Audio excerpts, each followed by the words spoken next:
Olá, galera do sexto ano, Fundamental 2 aí. É uma novidade para nós agora, né?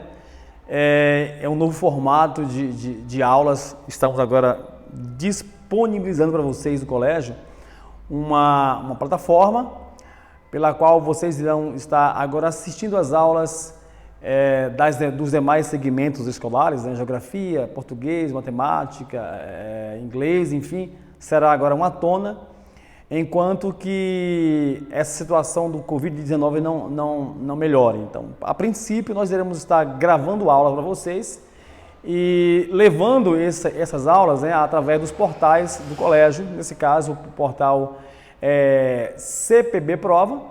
Então, se tu não conseguiu ainda fazer o cadastro, faça o cadastro, a fim de que vocês possam ter o acesso mais fácil ao mesmo. E como o próximo bimestre vai se iniciar após a semana que vem, né? A partir do dia 27, estaremos com um novo conteúdo. E esse conteúdo novo tem como título Astronomia, ou um conhecimento básico do que seria a astronomia. Não confundir, tá bom? Astronomia com astrologia, né? A astronomia é uma ciência. E até então a astrologia não se condiz como ciência nesse contexto do meio acadêmico. Tudo bem? Então nós vamos tentar aqui passar rapidamente, em alguns minutos, o que significa a astronomia, quais são os elementos que compõem esse arcabouço científico, né? Para tentarmos assim, ter um pouco mais de conhecimento a respeito de tal conteúdo. Ok? Então é o seguinte, o que seria a astronomia? É uma pergunta, né? Seria o seguinte, a astronomia seria mais ou menos o seguinte: a ciência que estuda o universo numa tentativa de perceber a sua estrutura e o seu conhecimento. Então, todos os conhecimentos relacionados ao espaço sideral, né, ao espaço no que diz respeito a onde o nosso lugar, a Terra, está inserida, seria então a astronomia. Então, a ciência que estuda o universo. Então, a ciência que vai analisar aspectos de corpos celestes, dos planetas, dos satélites naturais, né? Então, esses conhecimentos vai fazer o bojo do que seria hoje a astronomia. Só lembrando um detalhe que existem muitas teorias, né, em relação a como surgiu, né, o universo e de que maneira ele foi feito. Há duas teorias básicas, né, que estão assim, sempre, as duas são sempre entre si debatendo em relação à crença ou não. A primeira teoria é a teoria evolucionista, que vai dizer que o universo ele surgiu a partir de uma mega explosão, que posteriormente vai ser chamada de Big Bang. É a teoria que é muito no mundo hoje muito divulgada, muito falada no mundo acadêmico. Mas também a teoria criacionista, né, que diz que Deus criou o universo, Deus com o seu poder infinito criou o universo. Existe a escolha de cada um. Nós como cristãos, né, e nós como filosofia, eu falo da rede adventista, nós cremos de que Deus criou o universo, né, o seu poder imensurável e onipotente fez com que surgisse o universo. Então Deus cria o universo, na nossa concepção cristã adventista.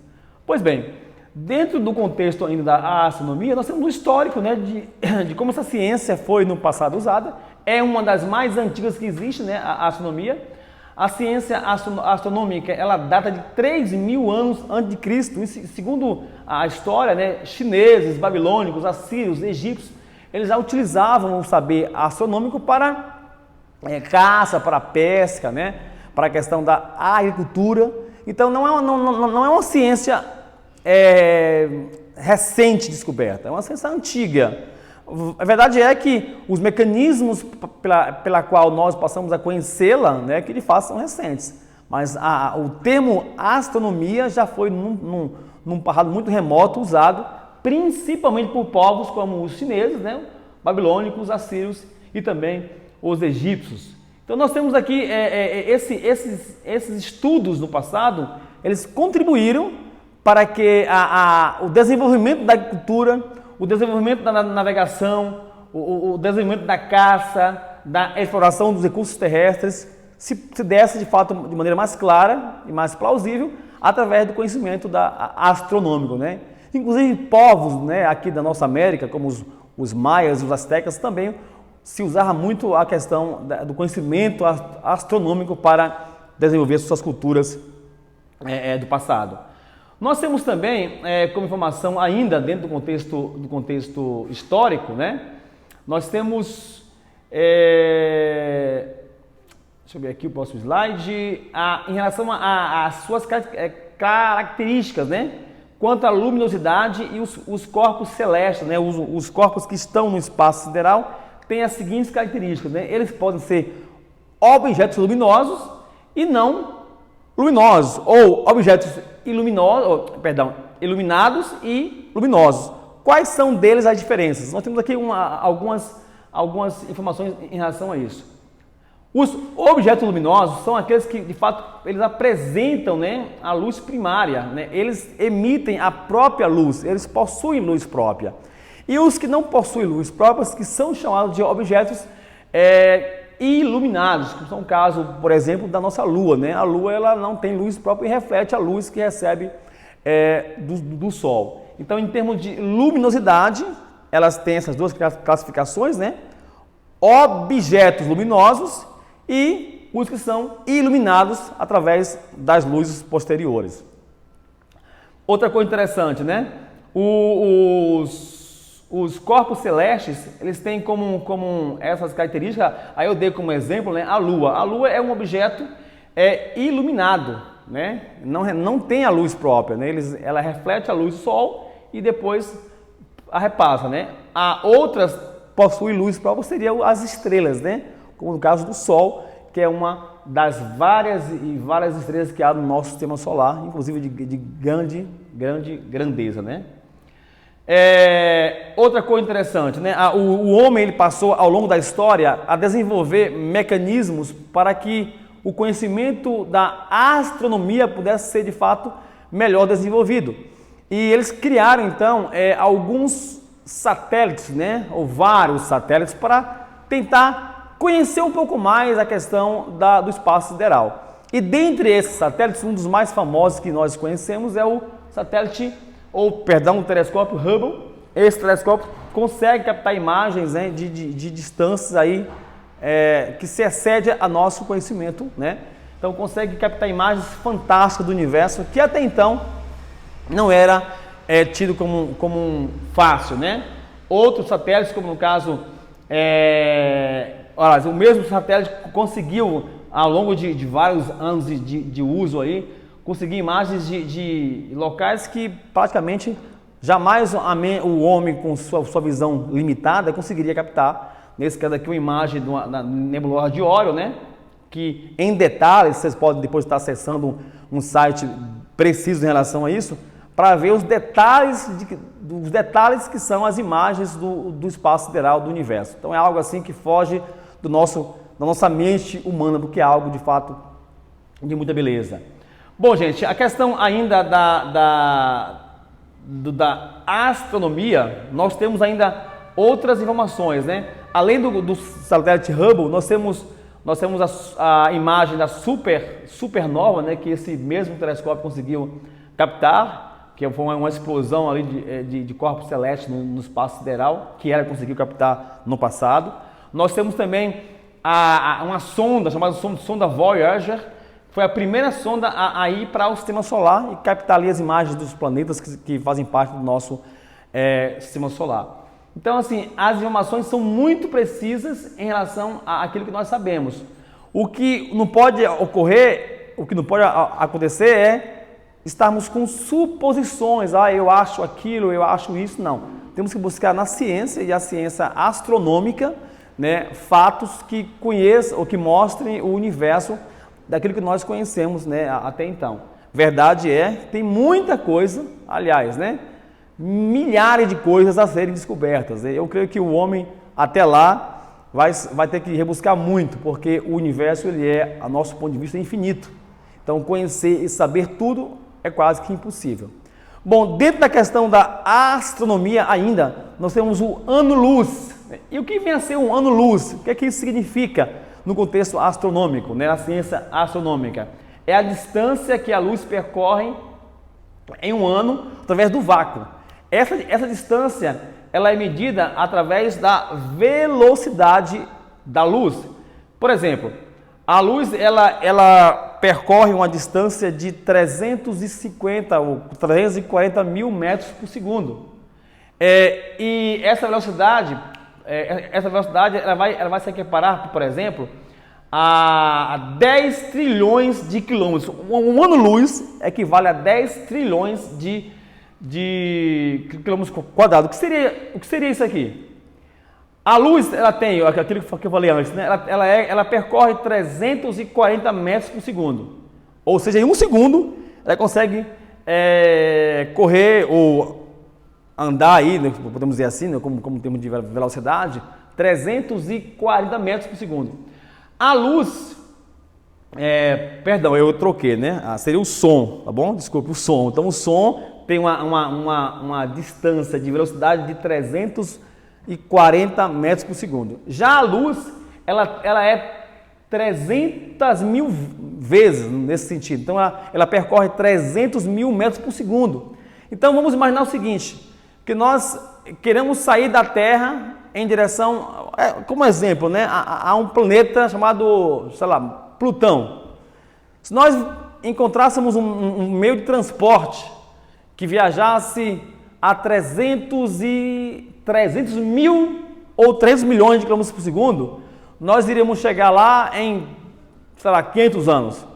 Então, um ano-luz equivale à distância percorrida pela luz.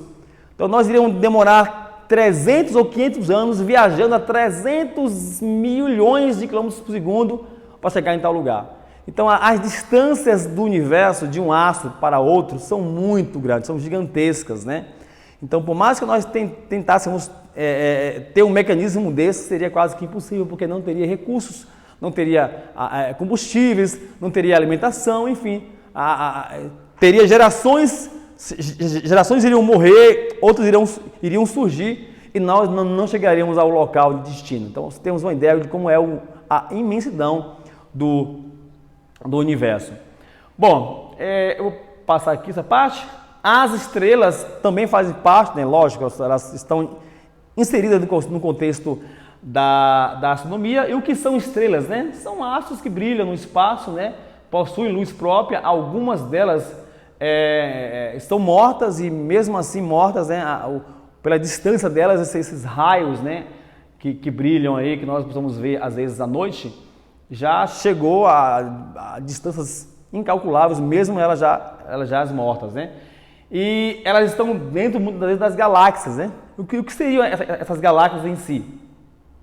As galáxias, no contexto geral, seriam o quê? Várias estrelas, né, ou seus vários itens de estrelas e elementos astronômicos como nebulosas, gases, poeiras, que se organizam no espaço em aglomerado. E as galáxias, elas possuem, por exemplo, 3 tipos de formas, né? Tem a forma elíptica, tem a forma de espiral e tem a forma irregular. Então, cada galáxia vai apresentar uma forma ou um contexto de modelo diferente. Por exemplo, a imagem que nós veremos agora é uma galáxia em forma de espiral, né?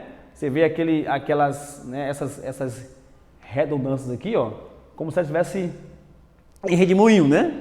Então, uma das formas das galáxias que existem no universo, segundo os astrônomos, né, mais assim renomados. Outra forma que nós temos é a forma elíptica, né, que parece o Sol, mas são explosões que ocorreram aqui e às vezes dá essa imagem assim, um pouco distorcida. Então é a espiral, elíptica e a irregular. Você vê aqui, isso aqui é uma galáxia, né? Dá para perceber que parece uma constelação de várias estrelas, né, próximas, mas seria como se fosse isso, porém uma distante da outra e formando essas imensas áreas de luz aqui.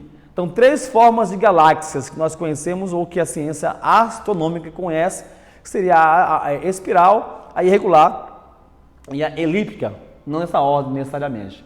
Bom, nós temos também a nossa galáxia, né? Ela é a Via Láctea, nome dado pelos antigos gregos, no caso. Essa galáxia na qual nós fazemos parte tem mais de 400 bilhões de estrelas e as mesmas girando em torno de si, né? Nós temos como assim distância, né? Possui uma forma espiral de 100 mil anos-luz de diâmetro. Isso significa que para irmos de um ponto ao outro levaríamos até 100 mil anos viajando a mesma velocidade da luz. Então, assim, de um braço a outro da galáxia, nós iremos viajar mais de 100 mil anos para chegar no nosso destino. Então, assim, veja como é a complexidade do universo no que diz respeito a distâncias entre si. Olha aqui, tem aqui uma imagem interessante que vai mostrar, por exemplo, essa parte que está aqui, o Sol, onde você consegue ver aqui, aqui está a nossa galáxia, uma das galáxias dentro da Via Láctea. Então, tudo isso aqui, dessa espiral, tem várias galáxias, bilhões de galáxias. Uma dessas é nossa, aqui está o Sol, aqui ao seu redor tem os nossos vizinhos, Marte, Júpiter, Mercúrio, Vênus, enfim. E ao entorno dos demais, bilhões de galáxias, dentro de uma Via Láctea. E existem outras Via Lácteas no universo. Veja o tamanho da complexidade que é o espaço sideral.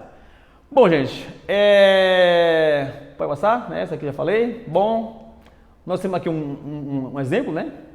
Bom, as constelações, elas apresentam, assim, algumas delas elas mostram formas de animais, né? Inclusive, isso até gera algumas discordâncias em relação à astrologia, né?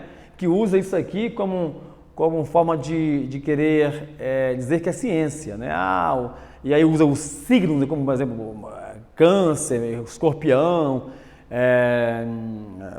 Aquário, Peixe. Isso é o lado místico astrológico, tá bom? Não é ciência. Mas algumas estrelas, né? Algumas constelações, elas se formam, né? Elas parecem ter um formato de alguns seres vivos, no caso, né? As imagens aqui mostram, né? Objetos, alguns deuses, inclusive deuses, né? Da mitologia grega, por exemplo,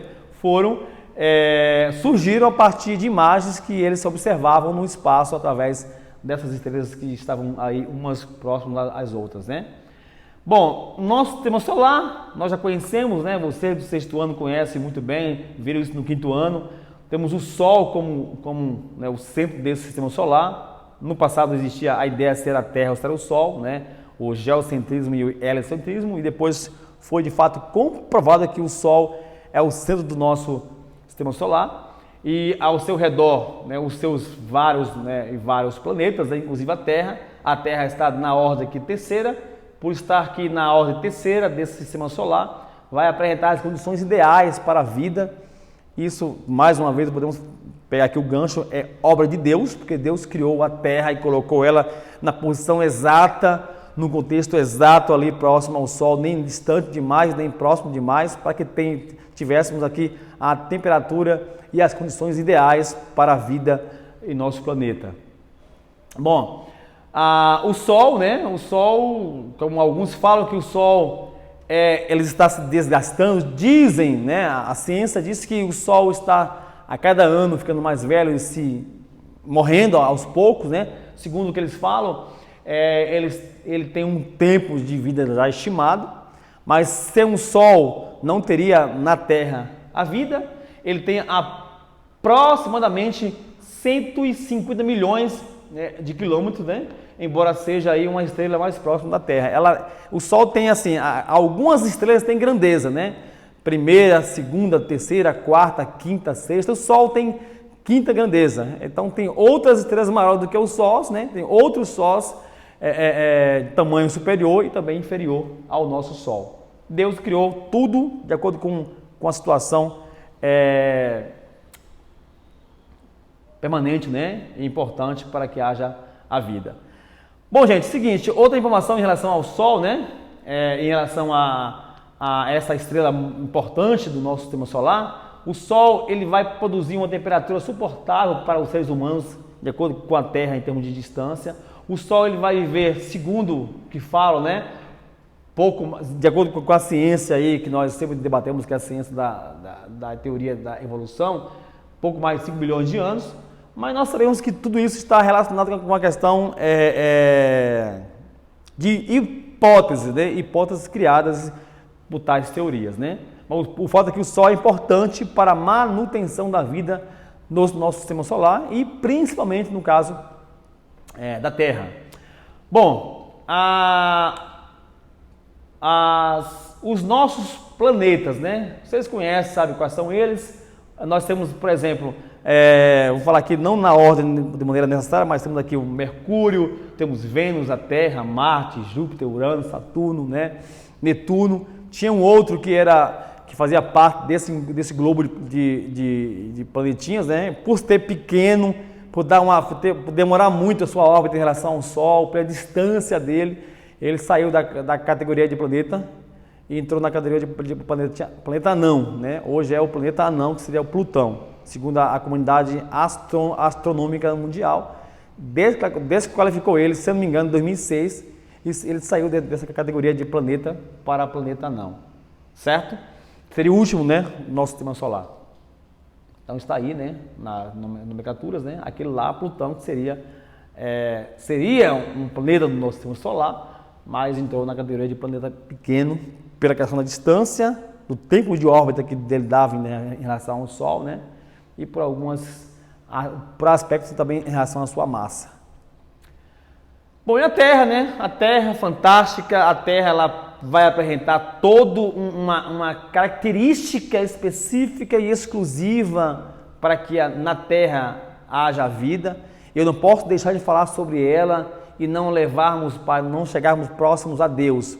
Mesmo sendo ciência, mesmo tendo aqui a questão da ciência, nós entendemos como criacionistas que Deus ele criou a Terra perfeita, com condições ideais para que a vida de fato pudesse aqui ser mantida, né? Por exemplo, 3/4 da Terra são água, 78% da nossa Terra possui uma atmosfera de nitrogênio, né?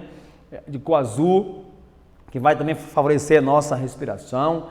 A Terra ela vai apresentar 2 principais movimentos que vai fazer com que haja as estações do ano, que é o caso da translação. Ela vai girar em torno do Sol e vai demorar 365 dias. A Terra também ela vai realizar um movimento chamado rotação. Esse movimento vai demorar 24 horas, né, em termos aí arredondados, e vai resultar em dias e noites. A Terra ela vai apresentar as condições ideais, a água, solo, né, os vegetais. Não pode, gente, um astro desse, um corpo celeste como esse, né, um planeta como esse, ter assim do nada surgido. Eu não acredito que isso ocorreu. Então Deus ele cria a Terra, ele forma a Terra, ele dá vida à Terra. Tanto é que nesse sistema solar é o único que apresenta as condições ideais para isso. Então, todo sexto ano tem isso em mente. Deus é o criador do universo e também é o criador da Terra, originou na Terra a vida e nela também os mantém. Ok, eu queria deixar para um próximo momento, né, a análise dos corpos celestes, que seriam as estrelas, os meteoros, né, os meteoritos. Nós estaremos em outro momento voltando com vocês para falar um pouco mais sobre o universo, sobre as suas características geográficas. Verdade é que não sabemos tudo, aliás, ninguém sabe de tudo, né, 100%. Temos sempre aquela ideia, o pouco do saber que nós temos, né, é o suficiente. Porém, é verdade que a busca constante por tal saber não é errada. O homem ele conhece muito pouco mesmo do universo devido à sua dimensão, né? Alguns falam que nós conhecemos mais o universo do que o fundo do oceano. Eu tenho a minha opinião em relação a isso, porém, o fato é que o oceano ele é finito. Já o universo não. O universo, em nossa concepção humana, é algo infinito. Para saber tudo do universo,